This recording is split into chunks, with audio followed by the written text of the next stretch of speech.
नमस्कार। स्वागत है आपका अपना YouTube चैनल सक्सेस पॉइंट पे।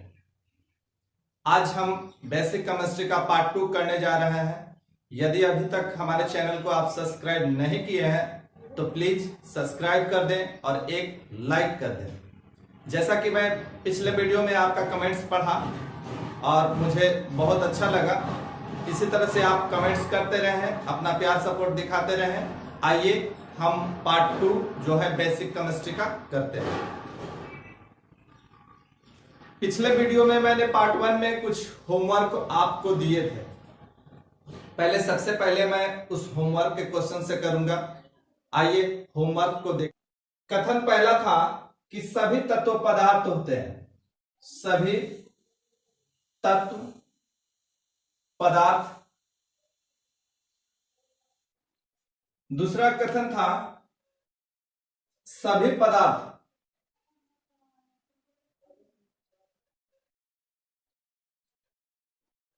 तत्व होते हैं।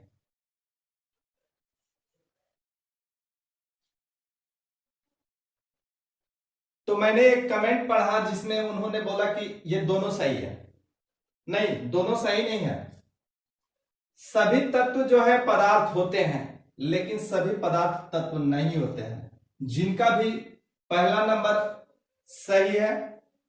मेरा दूसरा क्वेश्चन था होमवर्क में कि यदि अमोनिया को NH3 यदि अमोनिया को अपघटित कर दिया जाए, यदि अमोनिया को अपघटित कर दिया जाए तो नाइट्रोजन जो है हमारा कितना ग्राम प्राप्त होगा। तो अमोनिया में जो होता है नाइट्रोजन और हाइड्रोजन का रासायनिक संयोजन होने के बाद अमोनिया जो है एक यौगिक बना हुआ है। नाइट्रोजन का परमाणु क्रमांक कितना होता है? तो 7 होता है। यदि आप मेरा पहला वीडियो परमाणु क्रमांक और परमाणु द्रव्यमान को नहीं देखे हैं तो मेरा पहला वीडियो जाकर के आप देख लीजिएगा। आपको बिल्कुल 1 से लेकर 30 तक के परमाणु द्रव्यमान जो है और परमाणु क्रमांक याद हो जाएंगे। तो इसका द्रव्यमान जो होगा नाइट्रोजन का 14 होगा और हाइड्रोजन का द्रव्यमान, एक हाइड्रोजन का द्रव्यमान 1 होता है। यहाँ पे 3 हाइड्रोजन परमाणु है तो इसका द्रव्यमान 3 हो गया। कुल मिलाकर के 17 ग्राम इसका द्रव्यमान हो गया। तो नाइट्रोजन कितना ग्राम होगा? तो नाइट्रोजन बराबर हमारा मिल जाएगा 14 ग्राम। ये आपका आंसर होगा। तीसरा मेरा होमवर्क का क्वेश्चन था कि 9 ग्राम जल को 9 ग्राम H2O को अपघटित करने पर 9 ग्राम H2O यानी जल को अपघटित करने पर हाइड्रोजन कितना ग्राम प्राप्त होगा। तो H2O को यदि अपघटित करेंगे 9 ग्राम तो इसका अनुपात जो होता है, जल का अनुपात जो होता है 1:8 होता है। यदि आप मेरा पिछला वीडियो नहीं देखे हैं तो पिछला वीडियो जाकर के देखिएगा, अनुपात कैसे बनता है वो सारा चीज बताया गया है। इसलिए इसमें 1 ग्राम जो है हाइड्रोजन जो होता है, हाइड्रोजन बराबर 1 ग्राम प्राप्त होगा हमें। चलिए, यहां तक किसी तरह का दिक्कत नहीं होगा। यदि यहां तक दिक्कत नहीं है तो एक लाइक ठोक दीजिए और अभी तक चैनल को सब्सक्राइब नहीं किए हैं तो प्लीज प्लीज प्लीज रिक्वेस्ट है, सब्सक्राइब कर दीजिए। चलिए हम अपना नेक्स्ट क्लास की ओर बढ़ते हैं। आज हम रासायनिक संयोजन के नियम को बताएंगे। रासायनिक संयोजन जो नियम है, रासायनिक संयोजन पे बात करेंगे। रासायनिक संयोजन के नियम के अंदर 5 प्रकार के नियम आते हैं। मैं आपको बिल्कुल बेसिक केमिस्ट्री कराने जा रहा हूं और वो भी है NCERT से। रासायनिक संयोजन के नियम जो है, रासायनिक संयोजन के नियम के अंतर्गत 5 प्रकार के रासायनिक संयोजन के नियम आते हैं। आइए हम 5 प्रकार के रासायनिक संयोजन के नियम को समझेंगे और किन किन वैज्ञानिकों ने रासायनिक संयोजन के नियम दिए और क्या क्या दिए हैं, आइए समझते हैं।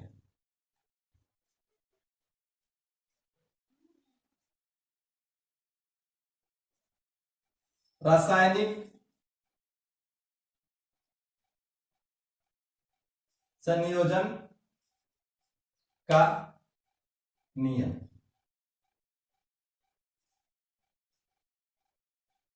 रासायनिक संयोजन के नियम के अंदर पहला नियम आता है द्रव्यमान संरक्षण का नियम। द्रव्यमान संरक्षण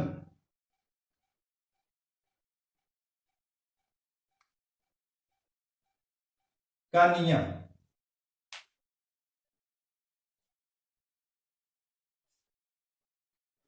द्रव्यमान संरक्षण के नियम को आंतवा एल लवाइजिए ने दिया था। आंतवा एल लवाइजिए नाम के वैज्ञानिक ने दिया था। आंतवा एल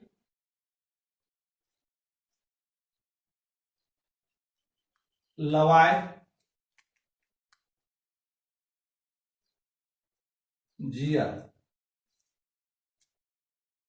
द्रव्यमान संरक्षण के नियम को आंतवा एल लवाइजियर ने दिया था। इन्होंने बोला कि द्रव्यों का न तो नाश किया जा सकता है और न ही उत्पन्न किया जा सकता है। द्रव्य को न तो ही नष्ट किया जा सकता है और न ही उत्पन्न किया जा सकता है। जैसे हाइड्रोजन प्लस ऑक्सीजन मिल करके H2O का निर्माण करते हैं। यहां यदि आपको इक्वल करना है तो कर सकते हैं। H2O का निर्माण करते हैं, यानी जो है हाइड्रोजन को आप किसी भी रासायनिक संयोजन में आप ले जाएंगे तो न इसका तो नाश हुआ और न ही इसका उत्पत्ति हुआ। तो द्रव्यमान संरक्षण का नियम में इन्होंने बताया कि द्रव्यों का न तो नाश किया जा सकता है और ना ही उत्पन्न किया जा सकता है। आइए द्रव्यमान संरक्षण के नियम को, दूसरा नियम को देखते हैं। दूसरा नियम है स्थिर अनुपात का नियम। स्थिर अनुपात का नियम।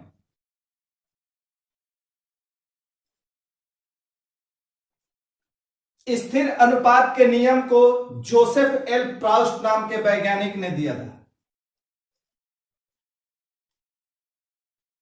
Joseph L Proust.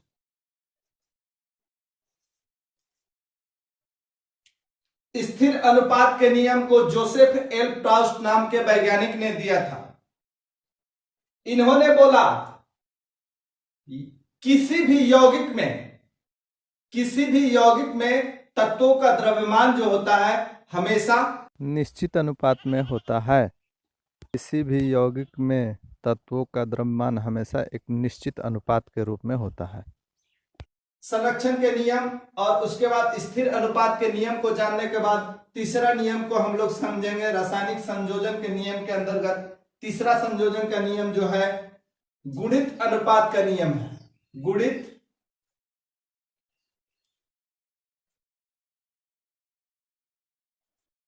गुणित अनुपात का नियम। गुणित अनुपात का नियम को जॉन डाल्टन नाम के वैज्ञानिक ने दिया था।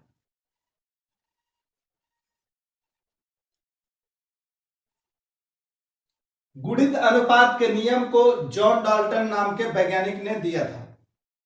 इन्होंने बोला दो तत्व मिल करके दो या दो से अधिक यौगिक का निर्माण करते हैं तो संयुक्त होने वाले दोनों तत्व का द्रव्यमान छोटे पूर्णांकों के अनुपात में विभक्त होगा। संयुक्त होने वाले दोनों तत्वों का द्रव्यमान छोटे पूर्णांकों के अनुपात में विभक्त होगा। आइए अब हम जानते हैं रासायनिक संयोजन के चौथा नियम को। रासायनिक संयोजन के नियम के चौथा नियम को क्या कहते हैं तो गै-लुसैक का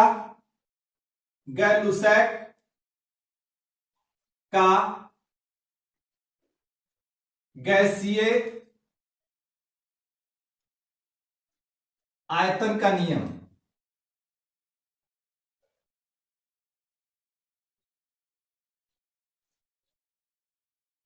आयतन का नियम। रासायनिक संयोजन का नियम, चौथा नियम है गैलुसैक के गैसीय आयतनों का नियम। गैलुसैक के गैसीय आयतनों का नियम, इसको गैलुसैक के गैसीय आयतनों का नियम को किन्होंने दिया था? तो इन वैज्ञानिक का ही नाम है गैलुसैक। गैलुसैक। आइए अब हम रासायनिक संयोजन के पांचवा नियम को देखते हैं।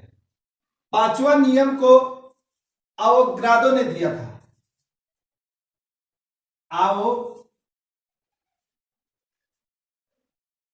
आवोगाद्रो का नियम। आवोगाद्रो का नियम। आवोगाद्रो का नियम किन्होंने दिया था? तो आवोगाद्रो ने ही दिया था।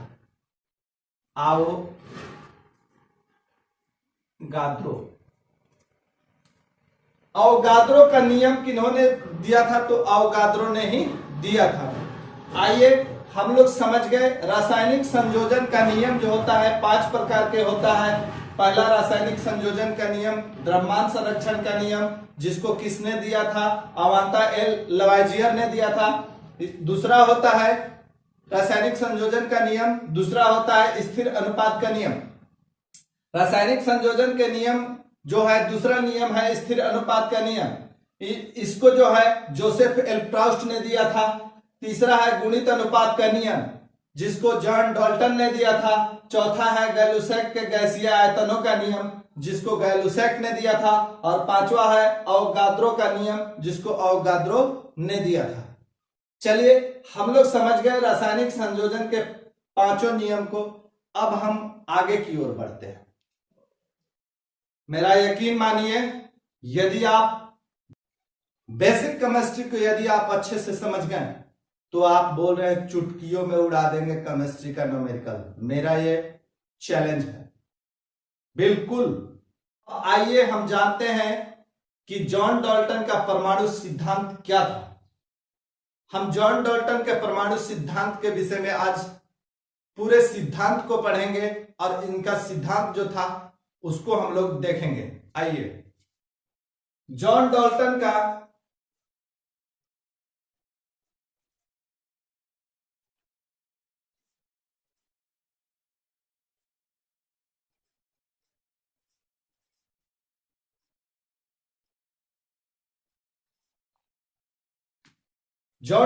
का परमाणु सिद्धांत। यदि आप परमाणु नहीं समझे होंगे तो आपको मैं एक उदाहरण के तौर पे समझा रहा हूं। जैसे आपने सीमेंट देखा होगा, सीमेंट को यदि आप एक चुटकी सीमेंट लेकर के ऐसे वैसे करेंगे तो बहुत सारा कण जो है उड़ेगा। जो कण को आप देख सकते हैं, लेकिन परमाणु जो है उस कण से भी बहुत सूक्ष्म है, जिसको आप देख नहीं सकते हैं। जॉन डाल्टन का परमाणु सिद्धांत पहला क्या है? सिद्धांत सभी द्रव्य का निर्माण परमाणुओं से हुआ है जो रासायनिक अभिक्रिया में भाग लेते हैं। बहुत ध्यान से सुनिएगा। सभी द्रव्य परमाणुओं से निर्माण हुआ है, यानी सभी द्रव्य जो है परमाणु से मिलकर के निर्माण किए हैं, यानी बने हुए हैं, जो रासायनिक अभिक्रिया में भाग लेते हैं। सभी द्रव्यों का निर्माण परमाणु से हुआ है।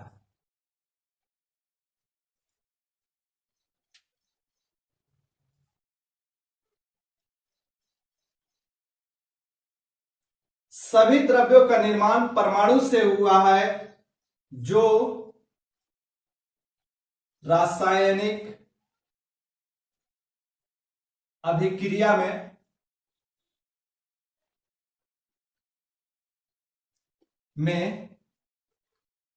भाग लेते हैं।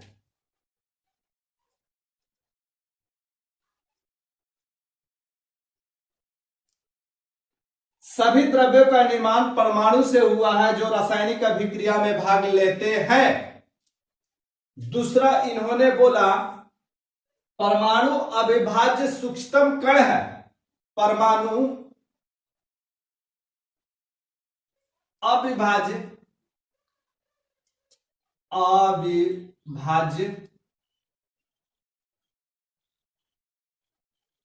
सूक्ष्मतम कण है। सूक्ष्मतम कण है। परमाणु अविभाज्य सूक्ष्मतम कण है जो रासायनिक अभिक्रिया में न तो नाश होता है और न ही सृजित होता है। परमाणु अविभाज्य सूक्ष्मतम कण है जो रासायनिक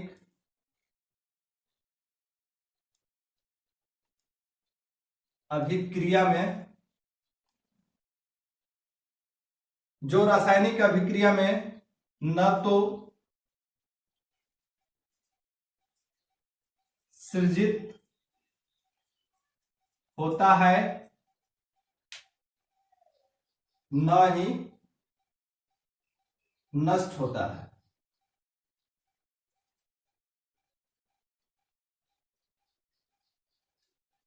परमाणु अविभाज्य सूक्ष्मतम कण है जो रासायनिक अभिक्रिया में न तो सृजित होता है न ही नष्ट होता है।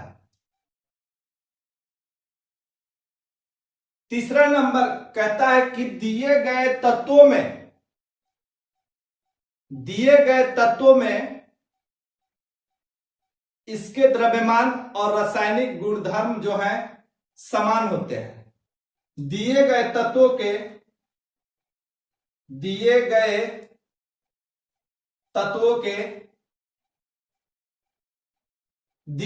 तत्वों के परमाणु द्रव्यमान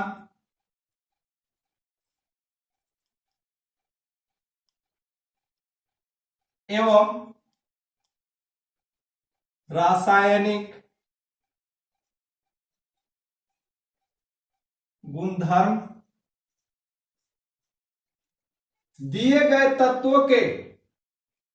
गए तत्वों के परमाणु द्रव्यमान एवं रासायनिक गुणधर्म समान होते हैं।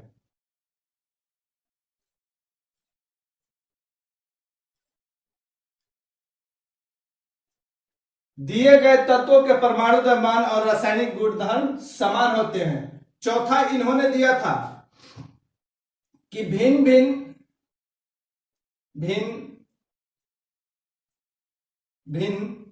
तत्वों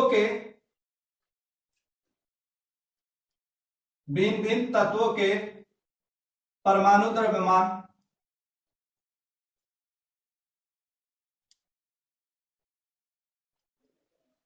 एवं रासायनिक गुणधर्म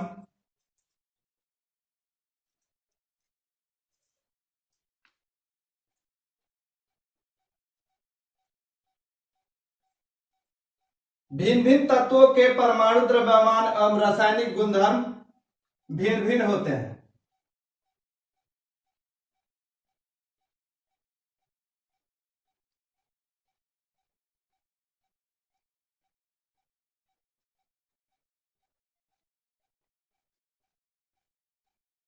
भिन्न तत्वों के परमाणु द्रव्यमान और रासायनिक गुणधर्म भिन्न भिन्न होते हैं। आइए इनका पांचवा जो है नियम को हम लोग भिन्न तत्वों के परमाणु छोटे पूर्णांक के अनुपात में संयोग करके यौगिक का निर्माण करते हैं। भिन्न तत्वों के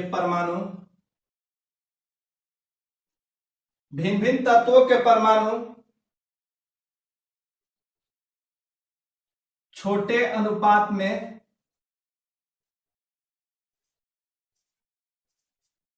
भिन्न तत्वों के परमाणु छोटे अनुपात में संयोग कर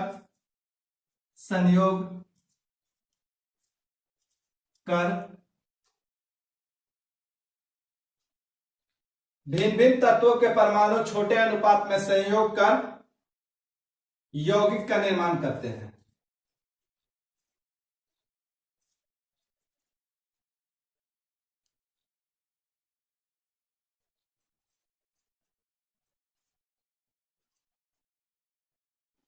भिन्न भिन्न तत्वों के परमाणु छोटे अनुपात में संयोग कर यौगिक का निर्माण करते हैं।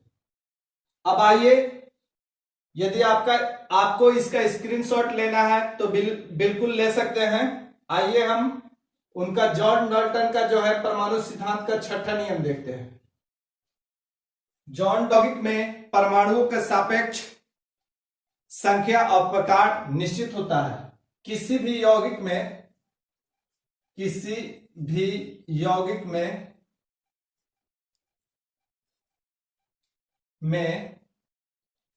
परमाणुओं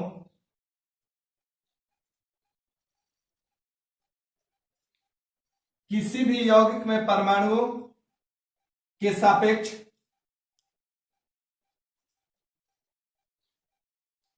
किसी भी यौगिक में परमाणुओं के सापेक्ष संख्या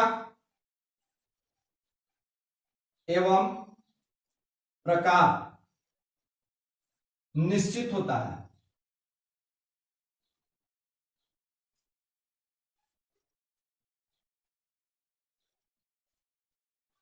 ये रहा आपको जॉन डाल्टन का परमाणु सिद्धांत 6 का 6 सिद्धांत। हम आगे बढ़ते हैं। इसे यदि स्क्रीनशॉट लेना है तो ले सकते हैं।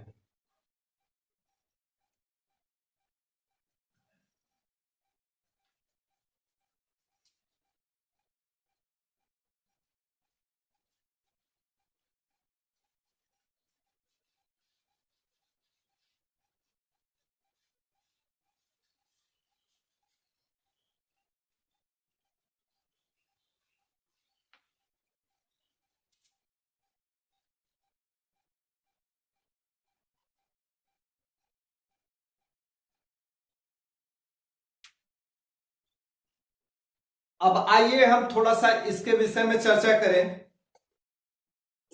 कि परमाणु का जो त्रिज्या होता है उसे किसमें मापा जाता है, और कुछ परमाणु के त्रिज्याओं का उदाहरण के साथ देखेंगे। परमाणु की त्रिज्या जो है नैनोमीटर में मापा जाता है। परमाणु का जो त्रिज्या है नैनोमीटर में मापा जाता है। परमाणु का त्रिज्या जो है नैनोमीटर में मापा जाता है। 10 के पावर -9 मीटर बराबर होता है 1 नैनोमीटर। 10 के पावर -9 मीटर बराबर होता है 1 नैनोमीटर। या हम कह सकते हैं कि 1 मीटर में 10 के पावर 9 नैनोमीटर होता है। 10 के पावर -9 मीटर में 1 नैनोमीटर होता है और 1 मीटर में 10 के पावर 9 नैनोमीटर